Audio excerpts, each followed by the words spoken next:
Hey everybody, it's Modern Refugee. I'm out working today, having a little coffee here on my break. And there's something I've been thinking about that I wanted to touch base on. And basically what it is waste. And we have been programmed because of big business wanting to make money.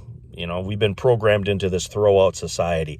If something breaks, you throw it out, you buy another one. You throw it out, you buy another one. It's a way for, the powers that be to continue to make money off the backs of us little people. But in the old days, people used everything. There was always a secondary use for most things. Things weren't just thrown out. Especially when you get back into the you get back into 100 years ago, people in the teens, in the 20s, and the 30s, during the Depression, during the first years of World War II, they found other uses for that stuff. And if you look around, and if you've been out in even the wild areas, you're always going to find some kind of man-made stuff. Everywhere you look, there's stuff. And I mean, when I've hiked, I have found all kinds of stuff that would be, in a survival situation, useful, from bottles to straps to tarps that blew in the ditch to one time when I was hiking along the side of the road, I found a pocket knife that had a one blade broken off. The other blade was perfectly fine. Somebody just threw it out the window.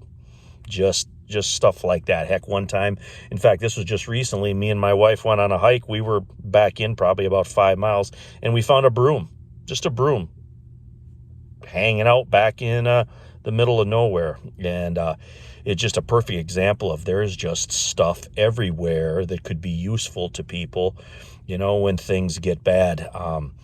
Economic conditions, as they deteriorate, people have to reuse stuff. And, your classic examples are your places like your Goodwill stores and your like garage sales and different things like that. But it's more than just clothes and housewares and stuff like that. I mean, even building material. There's one thing that always sticks out in my mind. Just recently here, I seen a couple of perfectly decent houses that were just bulldozed and hauled away.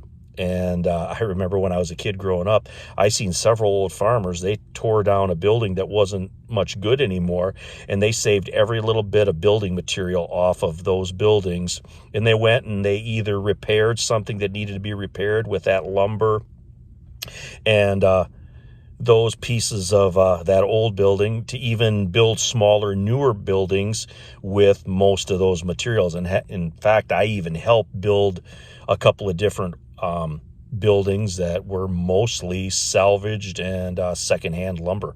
And how much of that do you hear of anymore? You don't. And there's so many things that can just be repurposed and reused. Back about maybe 10 years ago, maybe a little bit longer, when the metal prices were high, me and my wife stopped at a couple garage sales. I found a kind of roll of copper that was all beat up copper wire, and we took that home, and we sat there for a couple hours every other night, drank a beer, and we stripped all that copper, and we took that copper in and we sold that for scrap.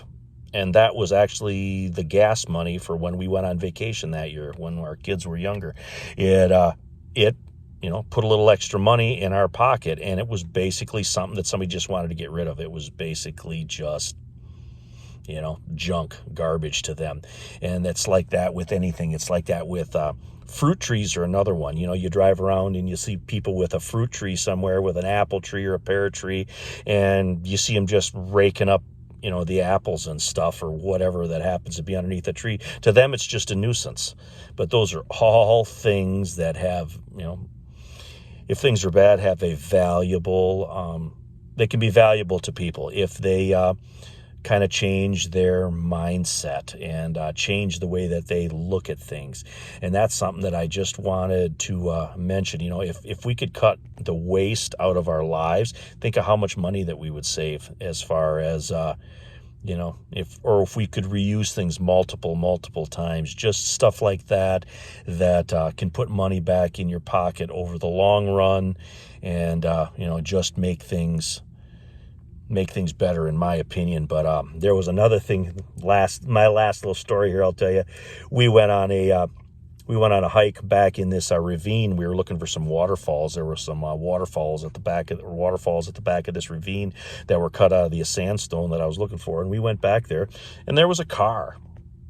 Probably sat there 50 years. There was just an old rusted out car sitting back in there, and I'm like, why would this even be back here? I mean, how many beers would you have had to drink back then to drive back in that ravine and leave that car there? And it obviously been there for years and years and years. But there's stuff everywhere if we open our eyes and we look for it, and if we can change the mindset of the throw-out society back to turning these things into being useful. We'll call it a scavenger, calling it being frugal, call it what you want, but there's just a lot of stuff out there, and years and years after we're all gone, there's still going to be stuff everywhere because of how society had changed. Anyway, it's Modern Refugee. Appreciate all my subscribers out there. Just thinking about this today and wanted to talk to you guys about it, share some of my experiences. Anyway, appreciate you guys. You guys take care.